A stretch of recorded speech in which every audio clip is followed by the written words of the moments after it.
Hello and welcome back to Mark's Garden UK, and as you can probably see behind me, I'm not in my garden at the moment because I'm visiting Torquay for the weekend, and today I've come down to Cockington Country Park. Now there is a lot to see at Cockington, including these beautiful thatched cottages and a craft centre, an ice cream parlour and a watermill. But whilst I'm in Cockington Country Park, which is free entrance to the public, I'm going to focus on the gardening elements, which include a beautiful walled rose garden and some lakes with enormous gunnera. So let's go inside and get a short guided tour of the Cockington Country Park at Torquay. Now Cockington is a small village. It's a couple of miles, I would say, outside of Torquay town. We've walked up this morning along the seafront and you turn right, and my opinion is it's best approached by walking along the Water Meadow Restoration Project, and I've done a separate video on that, but here's a few cuttings, a few clips of that. And Cockington Village is populated by these beautiful thatched cottages. Now I live in a thatched cottage in Cheshire, but the style of my thatched cottages timber framed, whereas these are built from bricks with the thatch on top. And on top of that one there, I shall zoom in, there's a hare being chased by a fox, and that's made out of thatch. Anyway, let's go inside the country park, and you enter the country park through these imposing gates into the public area, which contains a visitor centre, an ice cream parlour and a watermill. So the first garden element we'll come to will be the mill pond. Let's go there first and have a look. That's the old mill building there, and around the back, up those steps in the distance, is the mill pond, which would have filled and fed the watermill, which would have powered the millstone inside. And this beautiful, tranquil little mill pond, and as you can see, it's got deep water. It's diverted from the stream that runs through the site, and this water would have fed through a small gate in the corner down into the water wheel, which I'll show you in a moment, which would have then provided the power through gravity to grind the millstone. Let's go and have a look at the old water wheel. And here it is at the back of the mill, and the water would have tumbled off that top spout there, and each one of those little pockets would have filled up, causing gravity to turn this massive wheel, which would have rotated gears and cogs inside the building. And now really, I mean, it's being preserved so that we can see what it is, but really at the moment now it's just a massive ornament, and a very impressive ornament at that. Let's go and have a look at a few more features of the garden at Cockington Country Park. We walk through first into this formal orchard area with its square patches of grass. In the centre of each one is a fruit tree, and over there in the corner is an inn, the Drum Inn, where you can get a drink or a meal. And it's a massive building, but there's a thatched roof on top. Now I know how much it costs to thatch a roof, and that must be a very expensive affair when it comes to being replaced, and thatches need replacing every 30 years or so. And we emerge through the trees and into this open space, which is like a valley, a shallow valley with a flat area in the middle, and that flat area has been designated as a cricket pitch. So picture the scene on a March day when this building is full of men in their whites looking down over the cricket pitch, the sound of leather on willow and clapping, and people drinking tea in the audience. Quite a wonderful image really, isn't it? Old England at its best. And so now I'm going to venture down to the country house, and we'll have a quick look at the chapel, and we'll have a little bit of a more in-depth look at the beautiful, amazing walled rose garden. I'll also show you, whilst I'm there, fleetingly, some of the crafts which are made on this site. And this is now a tea room and an art gallery. Imagine when this was a private house. Imagine the wealth these people had living in a place like that, heating it in the winter, maintaining it all the year round. but benefiting from these stunning views down over their own land. And over there is their own chapel. We'll come back to the chapel in passing in a moment. Around the back of this house is a walled garden and craft centre. So here is Cockington Court, stable yard, studios. To my immediate right there's a glass blowing business, and around in the courtyard there are some steel makers, and we'll go and have a look at their wares very briefly.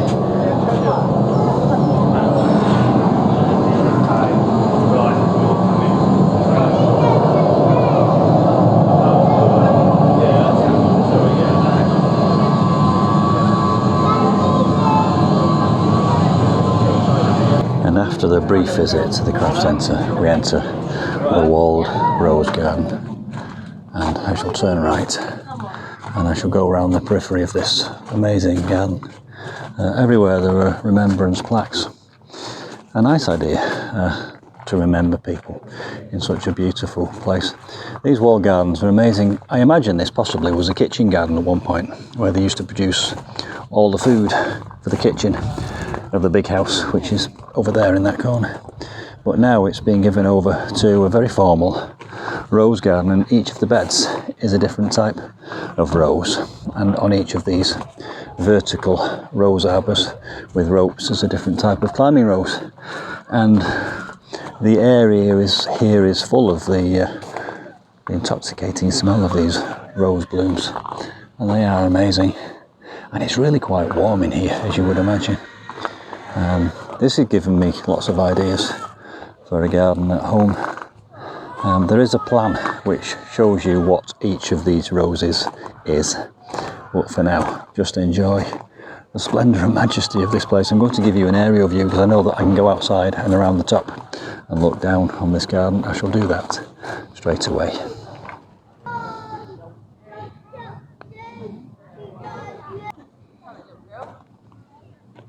And here we are, stood at the car park actually at the back and above, so you get a lovely aerial view of this walled rose garden, which I think has to be probably the most immaculate and most well maintained walled rose garden I've ever experienced. I think it's worth coming up to Cockington Country Park to see this alone. It's splendid and it's free of charge. So my conscience always pricks me, so I always go and spend some money in the craft centre, and that's why I bought some little glass ornaments as keepsakes and also as gifts for other people. So we'll be heading down now past the chapel, which is over there in the trees, and we will visit the lakes with the gunnera, and that will bring to a close the tour of Cockington Country Park, and then I'll have a nice cup of tea in the cafe. And here's the chapel right next to the residence. How convenient. Back in the day, if you had enough money, God would come to you and you could build your own chapel, no doubt. The village residents would also come along and worship alongside you. Now, if you'll indulge me for a moment, I'm just going to practice a little bit of mindfulness as I pass through this narrow gully and under that bridge ahead. I came through here 2 days ago, and one thing that occurred to me is probably thousands of people have walked along this narrow gully and just seen it as a way to go from A to B. And they're missing a trick really, because this gully is lined with ferns and mosses. And if you stop and look and take notice for a moment and focus in at the detail and the minutiae, you will see all kinds of different life forms that are ideally suited to this shady, damp space that probably hardly ever sees sunlight. But look, we've got ferns and we've got mosses, and you can see the roots of the mosses coming through. And up there, we can even see the tree roots coming through as well. And how many people have walked past this and not even seen it, really? And that's a shame really, because it's a work of art. I don't know if this is deliberate. I don't know if these have been put here and placed here by the gardeners at Cockington Park, but some of them, probably many of them, have probably self-seeded here because this is their natural environment. Look at it. They're everywhere. And aren't they magnificent? Focusing in on some of the croziers or fronds and the leaves and the mosses down below. It's absolutely amazing. You probably spend half a day just marvelling at this space alone. And when you consider that this place is open to the public and you've got free access during daylight hours, I think we're very lucky really. So anyway, I've waffled on long enough there. I'll go through this stone tunnel now, this bridge, and we'll get down to the lakes at the bottom of the hill. And now we emerge from the darkness into the light. Again, another amazing thatched structure there. Isn't that stunning? Beautiful. And then down here to my left, the path goes through some woodlands. Now up there is a circular woodland walk. You can go off into the right or the left and you end up back where you started, but I haven't got time in this video to cover that, but just bear in mind the fact that it's there. And we will now follow the path down by the lakes and we will see some amazing gunnera. Point to note is that there's lots of benches here, so you can always stop for a rest and meditate if you wish. Throughout this space they have placed really helpful and useful tree and plant identification markers, which you can see here, and they run throughout. It's a common theme. And then down here to my left you start to see the first of 1,000 enormous gunnera plants which line these lakes, and that lake is quite full of blanket weed at the moment, which is probably due to the fact that they've suddenly had a massive amount of light, spring light and summer light. Anyway, we will see a lot more of these gunneras in these lakes as we walk down. The gunnera manicata grow like weeds around here. Prepare for a big surprise. Just look at this. I'm 6 foot tall and they are twice my height, and their leaf span is probably 6 foot. They are enormous. Unfortunately I'm holding the camera so I can't go and stand next to one, but and even my hand doesn't give you an idea of the scale, but they are just absolutely huge. And hopefully that's due to the fact that they've got their feet in water and they're in this sheltered canyon and they're getting quite a lot of light at the moment, and they're probably very well established as well. I've just put a few gunnera manicata in my garden. I'm deeply envious. I hope one day mine will be a third this size. Over there, over the water surface, there are dragonflies. Unfortunately, you probably can't see them. They've just gone overhead. In the reeds, you can hear wildlife. Beautiful. And down in the water there, tadpoles. Evidence of frogs or toads, or possibly even newts, which have been here earlier in the year and laid their spawn, which has hatched. Wonderful. Beautiful. And it's a Monday morning, so it's very quiet today. Now I'm pretty sure that these are gunnera manicata because they have the green ribs to the leaves. Apparently the tinctoria, which is the invasive one that people are talking about banning, has a pinky hue to the ribs on its leaves. Amazing. I don't know if my arm gives you an idea of the scale of the leaf of that thing, but it's enormous.